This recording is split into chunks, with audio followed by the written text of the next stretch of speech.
Hello everyone, welcome again. मेरा नाम है गोल्डी नामदेव और हम अपने डीबीटी पीवाईक्यू सीरीज को कंटिन्यू कर रहे हैं, जिसमें हम टेक्निक पोर्शन के कुछ क्वेश्चंस को डील कर रहे हैं। तो आपको एक बेसिक आइडिया लग जाएगा कि किस तरह के क्वेश्चन डीबीटी एग्जाम में पूछे जाते हैं टेक्निक पोर्शन से, राइट। तो इसी सीरीज को कंटिन्यू करते हैं और ये होने वाला है हमारा पार्ट 4। इससे पहले हम पार्ट 3 यानी कि 3 लेक्चर इस पर्टिकुलर मतलब टॉपिक पर जा चुके हैं, तो आप उनको भी देख सकते हैं। तो आज की वीडियो में भी हम अगेन कुछ क्वेश्चंस डिस्कस करेंगे जो डीबीटी एग्जाम से लिए गए हैं, ठीक है। तो हमारा पहला क्वेश्चन है, of the double stranded DNA sequence given below, the sequence that is expected to have a higher melting temperature is। तो यहाँ पर आपको एक क्वेश्चन दिया गया है जिसमें पूछ रहे हैं कि ये आपको डबल स्टैंडर्ड डीएनए की सीक्वेंस दी है और आपसे पूछ रहे हैं कि यहाँ पर मेल्टिंग टेम्परेचर इन चारों स्टैंड में से किसका ज्यादा होगा, ठीक है। तो ये हमारा क्वेश्चन है। तो देखिए, जो मेल्टिंग टेम्परेचर होता है वो बहुत सारे फैक्टर्स पे डिपेंड करता है, ठीक है। यानी कि कुछ पर्टिकुलर फैक्टर्स होते हैं जो मेल्टिंग टेम्परेचर को डिक्रीज या इंक्रीज करते हैं, ठीक है। अब मेल्टिंग टेम्परेचर क्या होता है, सबसे पहले तो आपको ये पता होना चाहिए, ठीक है। तो जब भी मैं डीएनए मेल्टिंग टेम्परेचर की बात करूंगी तो इसको मैं टीएम इस तरह से रिप्रेजेंट करती हूँ। और मेल्टिंग टेम्परेचर का मतलब होता है कि ये जो आपका डबल स्टैंडर्ड डीएनए है, इसको मैं कितना टेम्परेचर दूं कि किसी पर्टिकुलर टेम्परेचर पे ये इस तरह से सिंगल स्टैंडर्ड हो जाए। मतलब ये डबल स्टैंडर्ड डीएनए जब सिंगल स्टैंडर्ड डीएनए में कन्वर्ट हो जाएगा और उसके लिए जो पर्टिकुलर टेम्परेचर हम यूज करेंगे उसी टेम्परेचर को वो मैं मेल्टिंग टेम्परेचर बोलूंगी, ठीक है। तो अब इस चीज को होने के लिए, यानी कि ये जो डबल स्टैंडर्ड डीएनए है, इसको मुझे सिंगल स्टैंडर्ड डीएनए में कन्वर्ट करना है with the help of some temperature.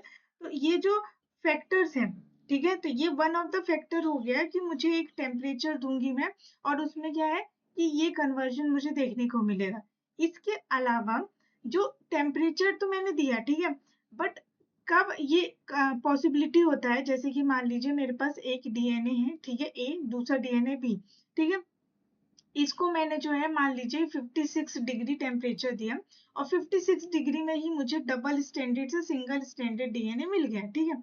लेकिन दूसरा डीएनए है मेरे पास जो कि बी डीएनए है, इसमें क्या है, मैंने मान लीजिए कि 56 ही टेम्परेचर दिया, ठीक है, 56 डिग्री ही टेम्परेचर दिया और ये भी सिंगल स्टैंडर्ड डीएनए में कन्वर्ट हो गया। पर इसको कन्वर्ट होने में, मान लीजिए इसको कन्वर्ट होने में मुझे लग गया है कि 20 मिनट्स लग गया, ठीक है। और यहाँ पे मैंने देखा कि इस कन्वर्जन में मुझे सिर्फ 10 मिनट ही लगे, ठीक है। तो यहाँ पे क्या है कि टेम्परेचर सेम है। टेम्परेचर अगर सेम है तो मैंने क्या किया, टेम्परेचर सेम है फिर भी मुझे टाइम अलग अलग क्यों मिल रहा है। तो यहाँ पर कुछ फैक्टर्स डिपेंड करते हैं जिसकी वजह से हमें मेल्टिंग टेम्परेचर देखने को मिलता है कि किस पर्टिकुलर टेम्परेचर में डीएनए जो है कितने जल्दी अपना डबल स्टैंडर्ड डीएनए से सिंगल स्टैंडर्ड डीएनए में कन्वर्ट हो सकता है, ठीक है। तो यही चीज को हम डिस्कस कर रहे हैं। तो देखिए यहाँ पे कुछ फैक्टर्स होते हैं, तो मैं यहाँ पे मेंशन कर देती हूँ कि there are some factors that increase और डिक्रीज, और आप कह सकते हो कि which affects DNA melting temperature, DNA melting temperature, ठीक है। अब वो फैक्टर्स क्या है, सबसे पहले फैक्टर है वो आपका है हाइयर जीसी कंटेंट। यस। अब जीसी कंटेंट का क्या मतलब है कि देखिए, अगर आपने नोटिस किया होगा तो हमेशा जब भी हम डीएनए पढ़ते हैं तो उसमें हम क्या देखते हैं कि जो हमारा जी और सी के बीच में बॉन्ड होता है वो ट्रिपल होता है, ठीक है। और ए और टी के बीच में हाइड्रोजन बॉन्ड डबल होते हैं, ठीक है। तो अब देखिए, इन तीन बॉन्ड को तोड़ने में ज्यादा एनर्जी लगेगी और दो बॉन्ड को तोड़ने में कंपेरेटिवली कम एनर्जी लगेगी। तो अगर आपके पास ऐसा डीएनए का स्ट्रैंड है जिसमें कि जी और सी का कंटेंट ज्यादा है, तो उसका मेल्टिंग टेम्परेचर इंक्रीज हो जाएगा, ठीक है। इंक्रीज हो जाएगा मतलब कि अगर किसी एक डीएनए का हम 56 डिग्री पे उसको क्या कर रहे थे, मेल्ट कर रहे थे, तो अब मुझे इसको मेल्ट करने के लिए इसका टेम्परेचर बढ़ाना पड़ेगा और हो सकता है कि वो 62 हो जाए, क्योंकि यहाँ पे 56 में आपको डबल स्टैंडर्ड डीएनए से सिंगल स्टैंडर्ड मिल रहा था। अब क्योंकि यहाँ पे जीसी का कंटेंट ज्यादा है तो मुझे 62 टेम्परेचर पे डबल स्टैंडर्ड डीएनए से सिंगल स्टैंडर्ड डीएनए मिलेगा, ठीक है। तो ये बात क्लियर हुई। तो यहाँ पे हायर जीसी कंटेंट बहुत मैटर करता है, ठीक है। अब इस क्वेश्चन में भी जो है हमको जीसी कंटेंट की मदद से ही हमें मेल्टिंग टेम्परेचर को निकालना पड़ेगा। जैसे अगर आप यहाँ पर देखो तो सबसे ज्यादा जीसी कंटेंट किसमें है, जैसे देखिए यहाँ पे जी इसमें है, सी इसमें है, ठीक है, और ये है सी, ये जी, ये जी, तो टोटल कितना हो गया, यहाँ पे आपको 5 मिलेंगे, ठीक है। और यहाँ पर देखिए 1 2 3 4 5 6 7 8 9 10 11 12 13 14 15, यहाँ पे आपको पूरा 15 मिलेंगे। देन यहाँ पर देखोगे आप तो 1 2 यहाँ पे सिर्फ 2 ही है, एंड यहाँ पर 1 2 3 4 5 6 7 8 9 10 11 12 13, यहाँ पर आपको 13 मिलेंगे। तो मतलब हाईएस्ट जीसी कंटेंट आपका सेकंड वाले यानी कि इस वाले डबल स्टैंडर्ड डीएनए में आपको मिलेगा, ठीक है। तो इसलिए जो हायर मेल्टिंग टेम्परेचर, यहाँ पे भी आपसे क्या पूछा है, हायर मेल्टिंग टेम्परेचर किसका होगा, तो हायर मेल्टिंग टेम्परेचर इस डीएनए का होगा, ठीक है। तो यहाँ पे तो हमने एक फैक्टर देख लिया और इस एक फैक्टर की वजह से मैंने आपको ये क्वेश्चन सॉल्व करवा लिया। लेकिन हम दूसरे फैक्टर्स भी पढ़ लेते हैं, जैसे कि दूसरे फैक्टर्स क्या है, लॉन्गर डीएनए स्ट्रैंड, ठीक है। लॉन्गर डीएनए स्ट्रैंड का क्या मतलब है कि आपके पास एक ये वाला स्टैंड है, एक ये वाला, ठीक है। ये इस वाले स्टैंड में आपको कितने, मान लीजिए कि यहाँ पर आपको 1000 न्यूक्लियोटाइड मिले, ठीक है, और ये वाले स्टैंड में आपको सिर्फ 500 न्यूक्लियोटाइड ही मिल रहा है, ठीक है। तो अब इसकी वजह से क्या होगा, इसमें ज्यादा डीएनए का जो लेंथ है ये ज्यादा हो गया, यहाँ पर डीएनए का लेंथ यहाँ पे क्या हो गया, ज्यादा हो गया, तो यहाँ पर मेल्टिंग टेम्परेचर क्या होगा, बढ़ जाएगा। और यहाँ पे डीएनए का लेंथ कम है तो कंपेरेटिवली आपको मेल्टिंग टेम्परेचर लो रखना पड़ेगा, यानी लो में भी आपका double standard DNA single standard में कन्वर्ट हो जाएगा। तो ये इसका मतलब है कि लॉन्गर डीएनए स्टैंड, अगर डीएनए का स्टैंड ज्यादा होगा तो मेल्टिंग टेम्परेचर भी ज्यादा लगेगा, ठीक है। थर्ड पॉइंट की बात करूं तो यहाँ पर हाईएस्ट सॉल्ट कॉन्सेंट्रेशन, अगर सॉल्ट का कॉन्सेंट्रेशन ज्यादा होता है, ठीक है, हायर सॉल्ट कॉन्सेंट्रेशन है जिसमें ये हम पढ़ लेते हैं पोटेशियम, सोडियम, यानी ये sodium, potassium and magnesium, in salt का कॉन्सेंट्रेशन अगर आपके पास हाई है तो भी हायर चांसेस है कि क्या होगा, उस केस में आपको ये मिलेगा कि यहाँ पर मेल्टिंग टेम्परेचर बढ़ जाएगा। तो जीसी कंटेंट में मैंने क्या बोला कि मैं यहाँ पे ऐसे लिख सकती हूँ कि मोर जीसी, मोर जीसी पेयर, ठीक है, अगर मोर जीसी पेयर है तो उसमें क्या होगा, ज्यादा हाइड्रोजन बॉन्डिंग होगी, मोर हाइड्रोजन बॉन्ड्स होंगे, और ज्यादा हाइड्रोजन बॉन्ड होंगे तो टीएम यानी कि ये मेल्टिंग टेम्परेचर भी इंक्रीज हो जाएगा, ठीक है। लॉन्गर डीएनए स्ट्रैंड की बात करूं तो अगर मैंने क्या कर दिया, यहाँ पर इंक्रीज कर दिया लेंथ को, ठीक है, अगर मैंने लेंथ को इंक्रीज कर दिया तो मेरा टीएम भी क्या हो जाएगा, हायर हो जाएगा, ठीक है, ये बोल सकती हूँ मैं। उसी तरीके से सेम तरीके से अगर सॉल्ट का कॉन्सेंट्रेशन ज्यादा है यानी मोर सॉल्ट है तो उसकी वजह से स्टेबिलिटी आ जाएगी, मोर स्टेबिलिटी हो जाएगी, और मोर स्टेबिलिटी मतलब हायर टीएम, ठीक है। तो I hope this question is clear, okay.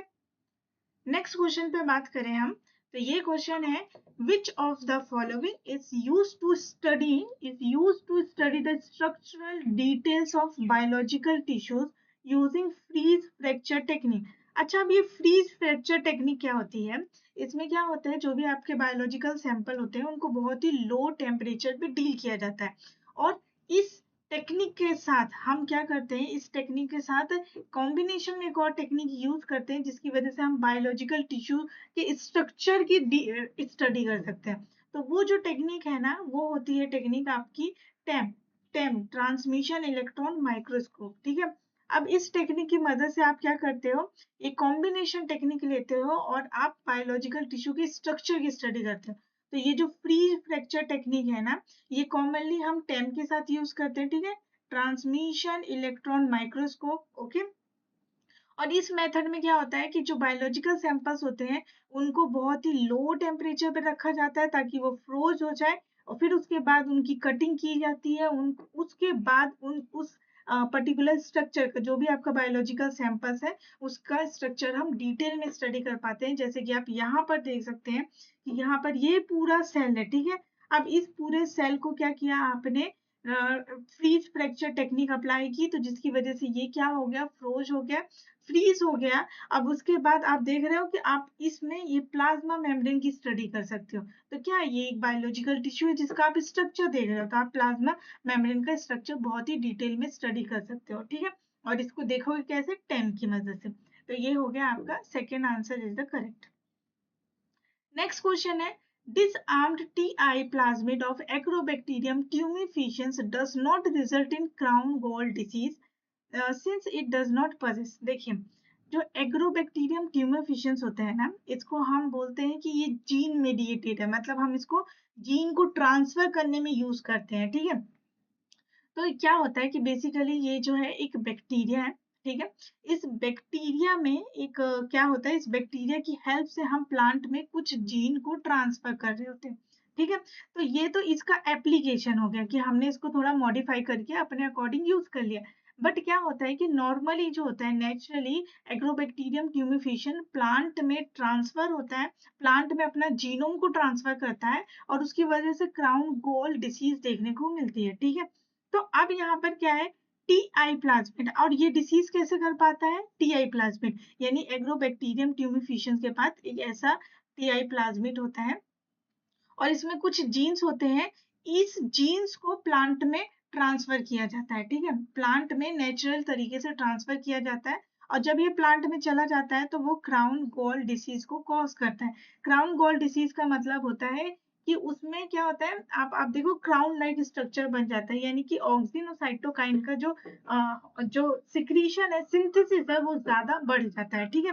तो आपको इस तरह का फिनोटाइप देखने को मिलता है बहुत हाई अमाउंट में, मतलब आपको ये प्लांट में बहुत ऐसे सेल्स के बहुत ज्यादा सेल्स इकट्ठी हो जाती हैं, और बहुत ज्यादा, क्यों, क्योंकि वहां पे ऑक्सिन और साइटोकाइन का लेवल बहुत बढ़ चुका है, इसलिए आपको एक्सट्रीम ज्यादा ग्रोथ देखने को मिलती है, ठीक है।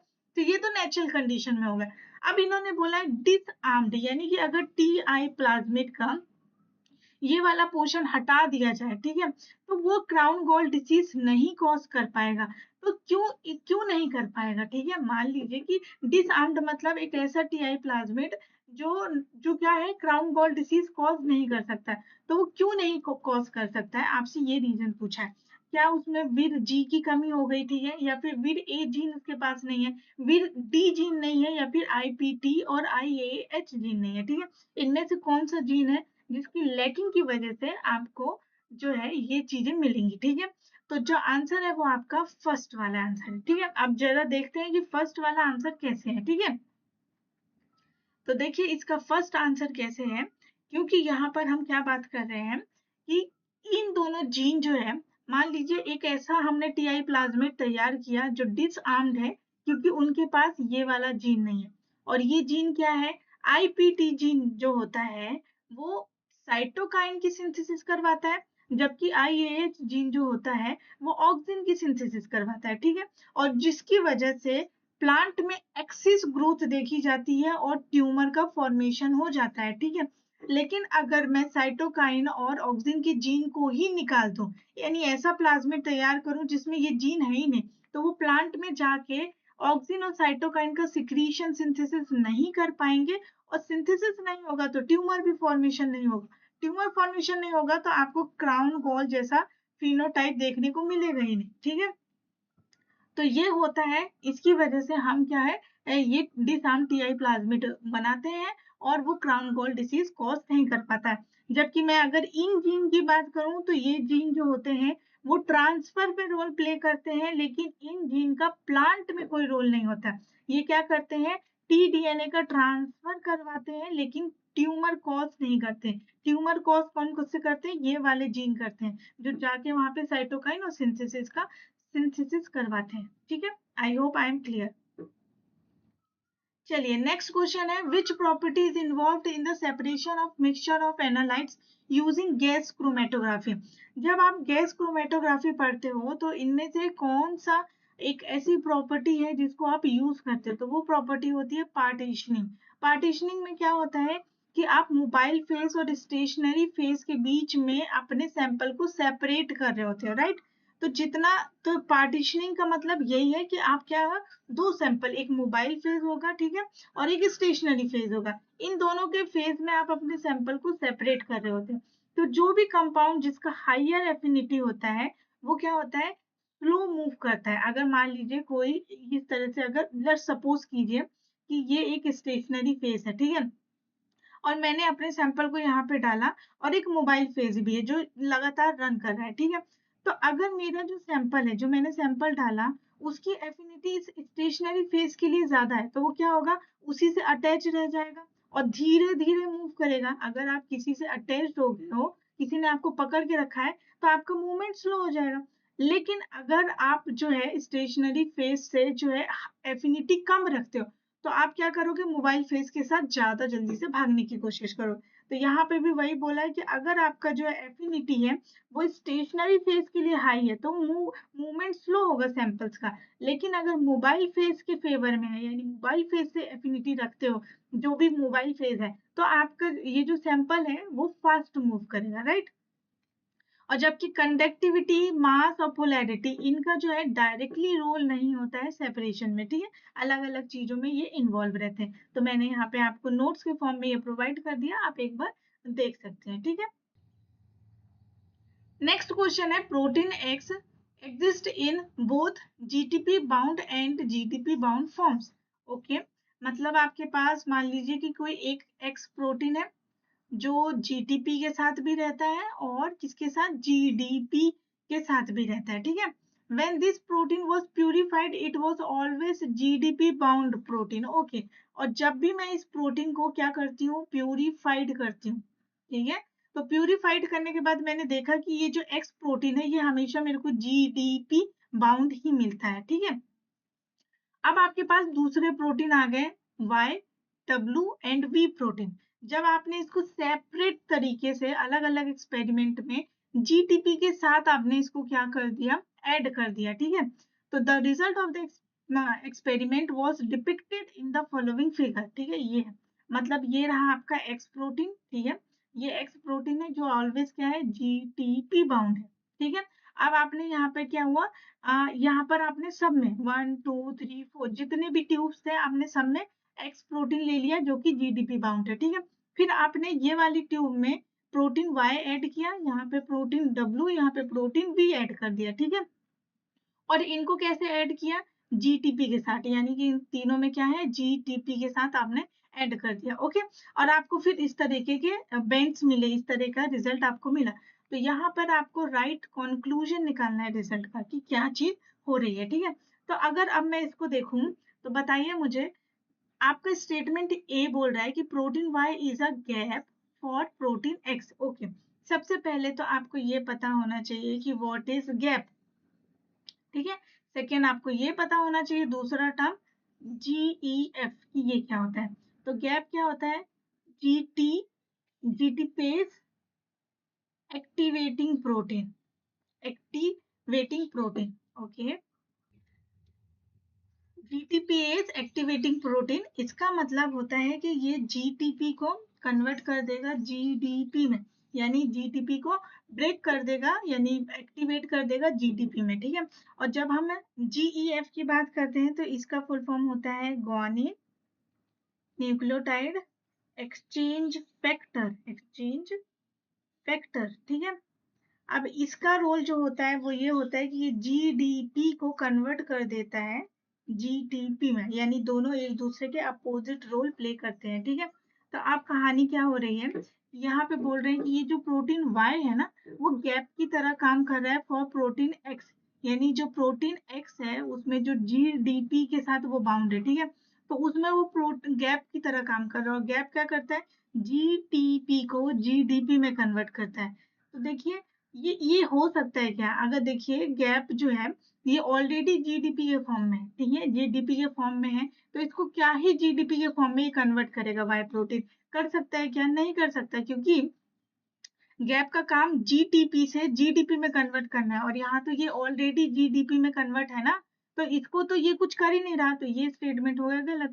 अब नेक्स्ट वाला स्टेटमेंट देखिए, तो बोल रहा है कि protein Y is a GEF for protein X, तो यानी कि ये जो प्रोटीन वाई है वो GEF है। GEF मतलब वो GDP को GTP में कन्वर्ट कर रहा है। तो क्या आपको ऐसा दिख रहा है? तो यस, मुझे बैंड से दिख रहा है कि यहाँ पे ये जो प्रोटीन X है वो GDP के साथ बाउंड है, तो मुझे यहाँ पे हर जगह एक बैंड मिला। अब जो Y है, अगर Y GEF की तरह काम करता है, यानी कि वो GDP को GTP में कन्वर्ट करता है, तभी तो मुझे यहाँ पर एक बैंड मिला।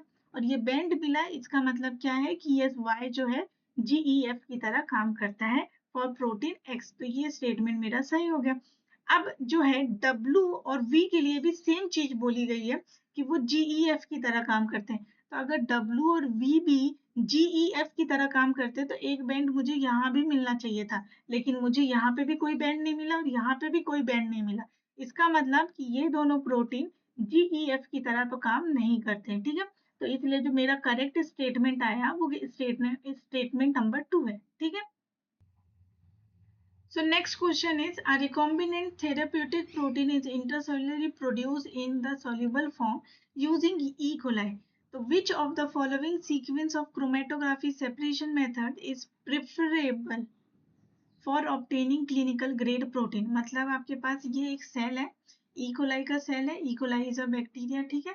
इसके इंट्रासेलुलर में एक प्रोटीन जो है वो प्रोड्यूस हो रहा है, और ये प्रोटीन कैसा है? एक रिकॉम्बिनेंट प्रोटीन है और सॉल्युबल फॉर्म में। तो अगर आपको इस प्रोटीन को सेपरेट करना है, इस प्रोटीन को आपको ऑब्टेन करना है, तो आप क्या सीक्वेंस में कौन कौन सी क्रोमेटोग्राफी टेक्निक को करोगे, ठीक है। ये क्वेश्चन पूछ रहा है। तो जो आपका आंसर है वो आंसर नंबर हो जाता है 3। अब 3 क्यों है? इसका करेक्ट आंसर 3 है, यानी आप पहले आयन एक्सचेंज क्रोमेटोग्राफी करोगे, फिर बाद में आप जेल फिल्ट्रेशन क्रोमेटोग्राफी करोगे। तो आयन एक्सचेंज क्रोमेटोग्राफी से आप जो है चार्ज, प्रोटीन के चार्ज के बेसिस पे सेपरेशन करोगे, फिर एक बार प्रोटीन चार्ज के बेसिस पे सेपरेट हो गई तो फिर आप उसके साइज के बेसिस पे सेपरेशन करने चले जाओगे, ठीक है। तो हो सकता है कि किसी, मतलब पॉसिबिलिटी है, अब ई कोलाई में सिर्फ यही बस तो प्रोटीन होगा नहीं, बहुत सारे प्रोटीन है। तो हो सकता है कि ये जो आपका प्रोटीन है, मान लीजिए इसको मैं ए दे देती हूँ नाम, रिकॉम्बिनेंट प्रोटीन। तो जो आपके पास रिकॉम्बिनेंट प्रोटीन ए है और उसके बाद आपके पास कोई और प्रोटीन है, जैसे मान लीजिए दूसरी प्रोटीन है वाई, ठीक है। तो हो सकता है कि इन दोनों प्रोटीन का चार्ज सेम हो, है ना, लगभग सेम हो, लेकिन इन दोनों प्रोटीन का मास भी सेम हो, ऐसा पॉसिबल नहीं है, ठीक है।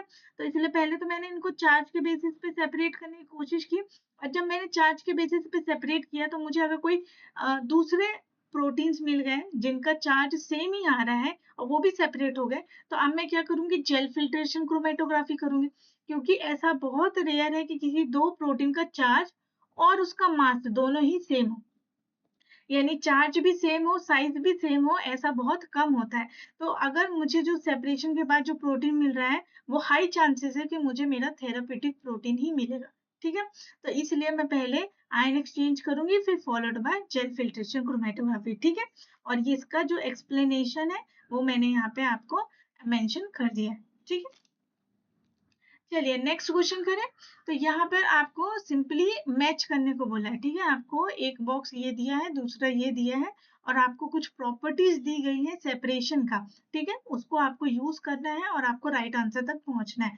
तो यहाँ पर आप देखो, तो डेंसिटी डिफरेंस की बात करूं मैं, तो डेंसिटी डिफरेंस कहाँ पे देखने को मिलेगी? मान लीजिए कि मेरे पास ये क्वेश्चन मेरे एग्जाम में आया और मुझे मुझे मान लीजिए कि मेरे, जैसे मुझे जो आता है मैं वहां से मूव करूंगी।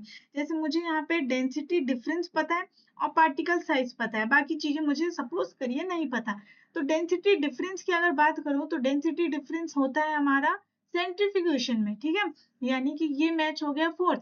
सेंट्रीफ्यूगेशन एक ऐसी टेक्निक है जहां पर हम जब सेपरेट करते हैं तो डेंसिटी के बेसिस पे ही तो सेपरेशन होता है।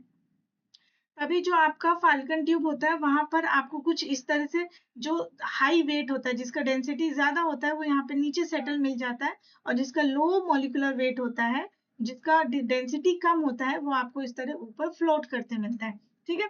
तो ये क्या हुआ? अपने डेंसिटी के बेसिस पे इनका सेपरेशन हो गया।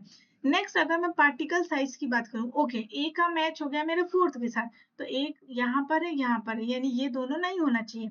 फिर उसके बाद मेरे पास आता है पार्टिकल साइज। तो पार्टिकल साइज की अगर मैं बात करूं तो आप क्या करते हो? आप फिल्ट्रेशन करते हो, ठीक है। आप जब सॉरी, जब आप फ़िल्टर करोगे, ठीक है? तो वहाँ पे क्या होता है, पार्टिकल का साइज़ ही तो मैटर करता है। जब भी आप ये कोई भी किसी भी चीज़ में ऐसे मान लीजिए फ़िल्टर करोगे, ठीक है? तो यहाँ पे जो भी मतलब ये होता है आपका फ़िल्टर पेपर में, जब आप फ़िल्टर करते हो, तो जो जिसका साइज़ कम होता है, ठीक है? जिस पार्टिकल का साइज़ कम होता है वो यहाँ पर नी आ जाता है, ठीक है? फ़िल्टर होके, और जिसका साइज़ ज़्यादा होता है वो यहाँ पे फ़िल्टर पेपर पे ऊपर ही रह जाता है। तो क्या हुआ, पार्टिकल साइज मैच हो गया फिल्ट्रेशन के साथ।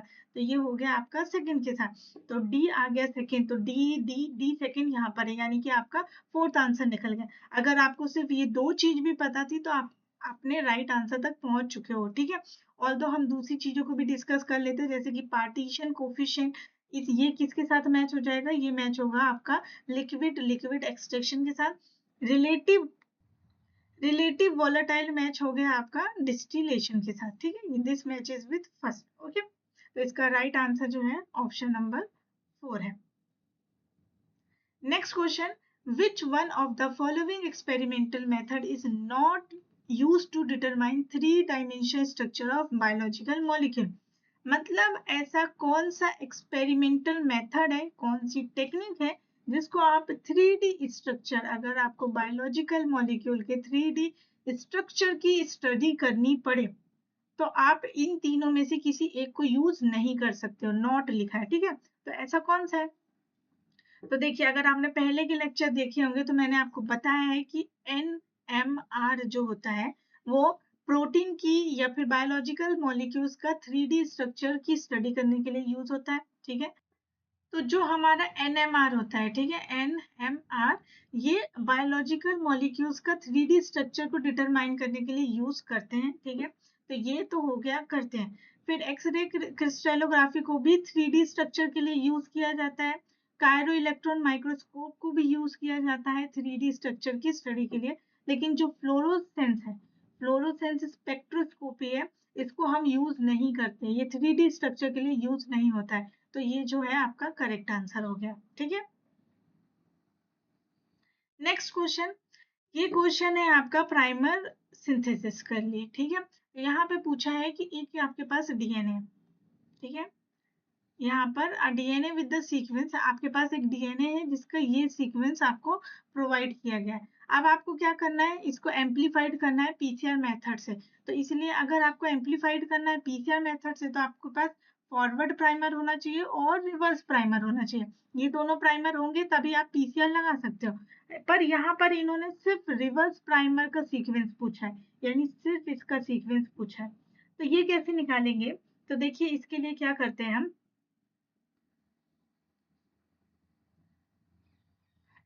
ये जो आपका स्टैंड है, ठीक है, मैं इसको अगर डबल स्टैंडर्ड बना लूं, ठीक है, ये आपको सिंगल स्टैंड का सीक्वेंस दिया है, डबल स्टैंड का सीक्वेंस बनाना चाहूँ तो ये 3 प्राइमर एंड हो जाएगा, और यहाँ पे क्या इसके कॉम्प्लीमेंट्री आ जाएगा, यानी सी का जी, सॉरी जी सी, फिर यहाँ पे अगेन जी, ए का टी हो जाएगा, फिर यहाँ पर टी का सॉरी, सो सॉरी, इसको फिर से बनाते हैं हम, ठीक है, फिर से बनाते हैं।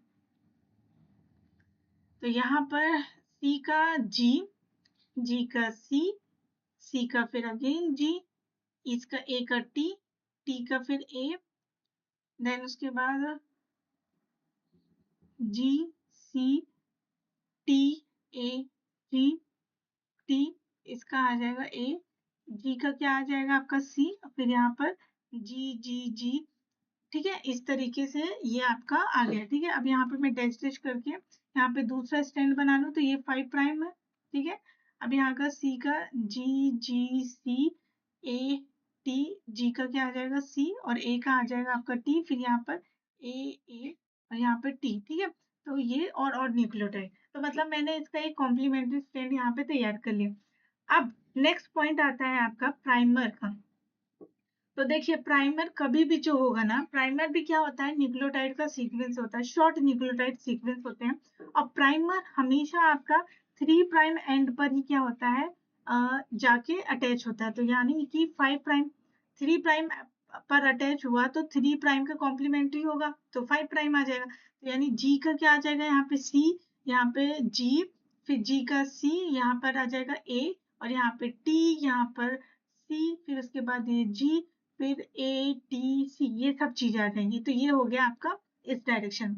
अब नेक्स्ट मैंने बोला कि 3 प्राइम पर ही हमारे दूसरा प्राइमर भी अटैच होगा, तो यहाँ पर इसका सीक्वेंस क्या आ जाएगा, जी जी, ये आ जाएगा आपका सी ए टी सी, और ए के साथ टी, और ए और ये टी, कुछ इस तरीके से इस डायरेक्शन में।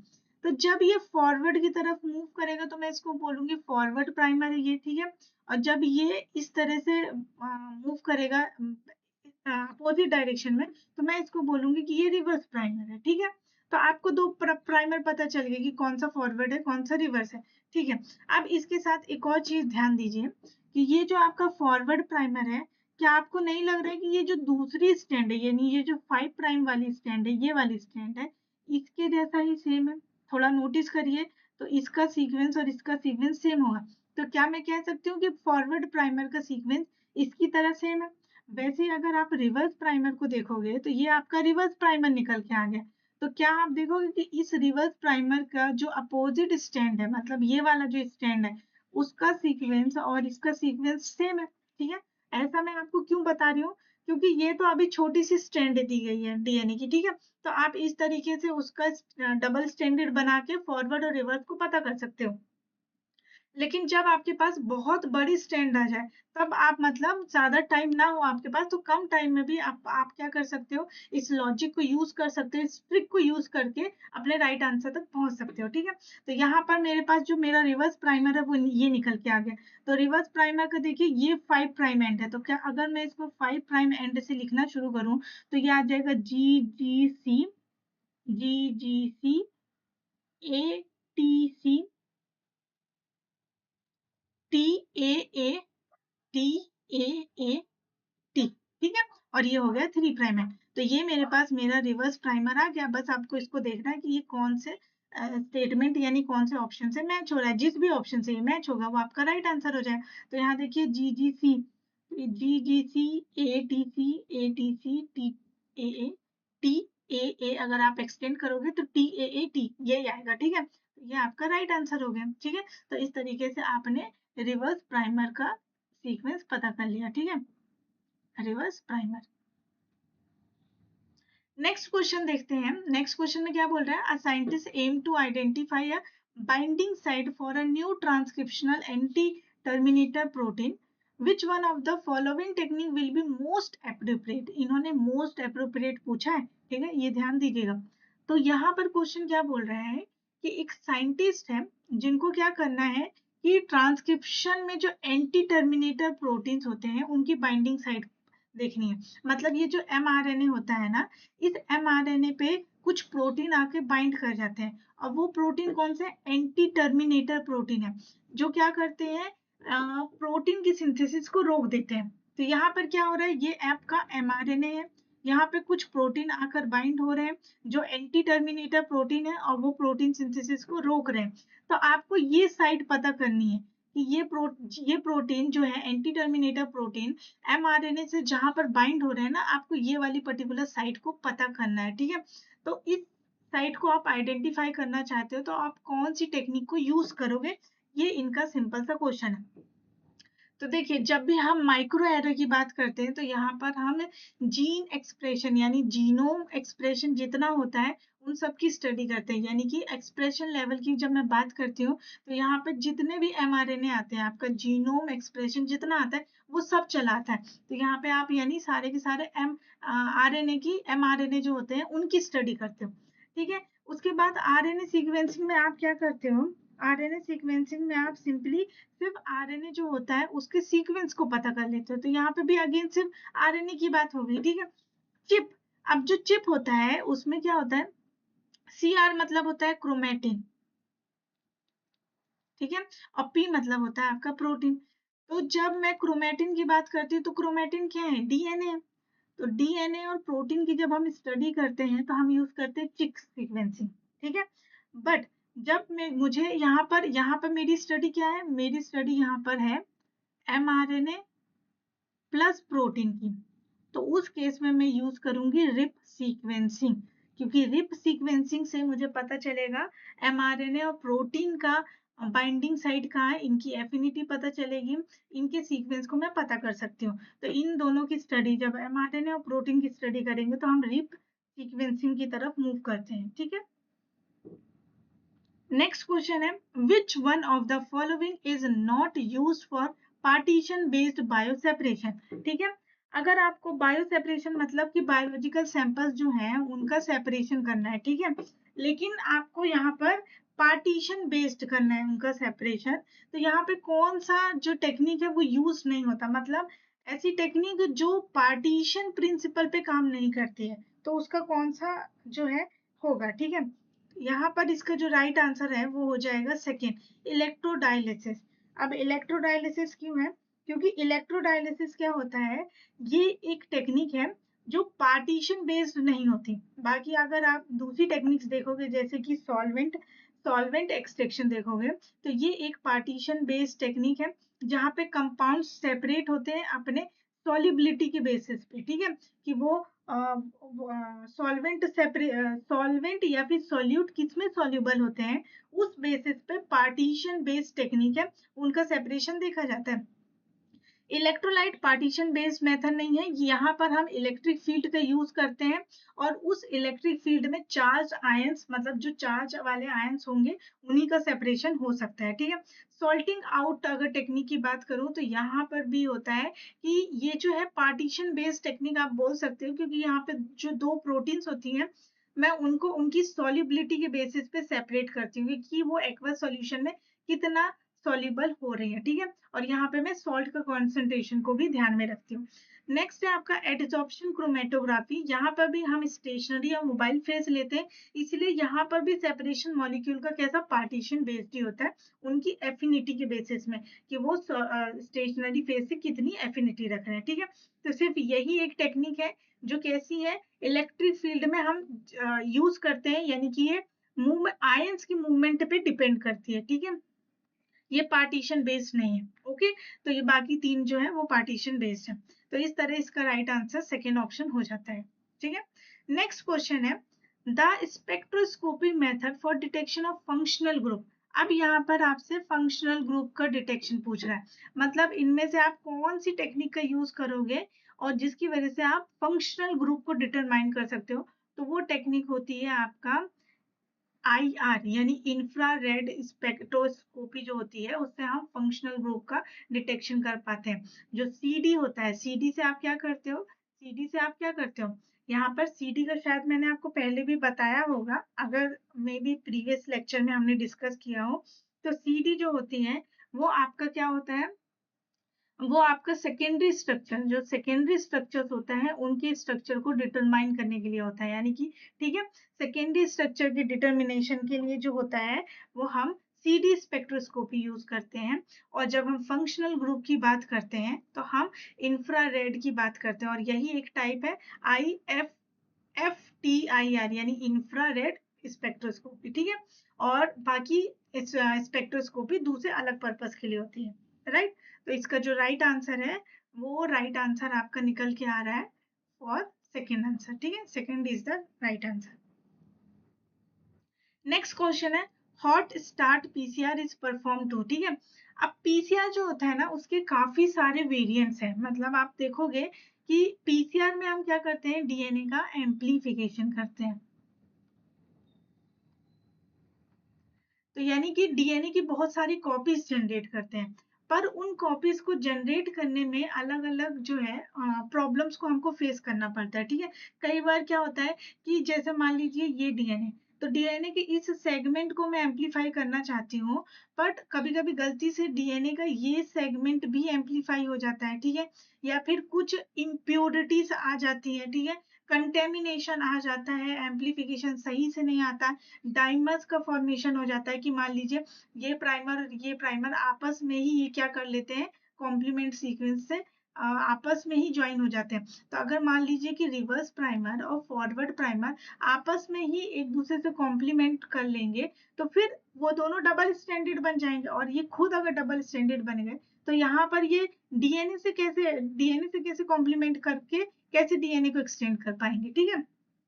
यानी बहुत सारी प्रॉब्लम्स आती है, तो उन सभी प्रॉब्लम्स को वन बाय वन करके हटाने की कोशिश की गई है और इसीलिए जो है आपको क्या कहते हैं डिफरेंट तरह के बहुत सारे पीसीआर आपको देखने को मिलते हैं। ठीक है, तो जो हॉट स्टार पीसीआर उनमें से एक पीसीआर है।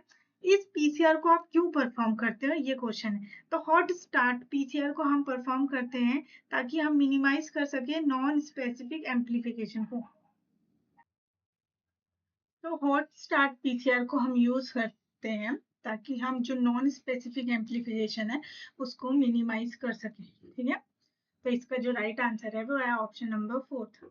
अब इसका मतलब क्या होता है, देखिए ये जो पूरा डीएनए है, ठीक है, मुझे इसका कॉपी बनाना है यानी इसको एम्पलीफाई करना है। ठीक है, तो मैं अगर इसके इतने वाले पोर्शन को एम्पलीफाई करना चाहती हूँ तो मैं चाहती हूँ कि मुझे यही पोर्शन मिले।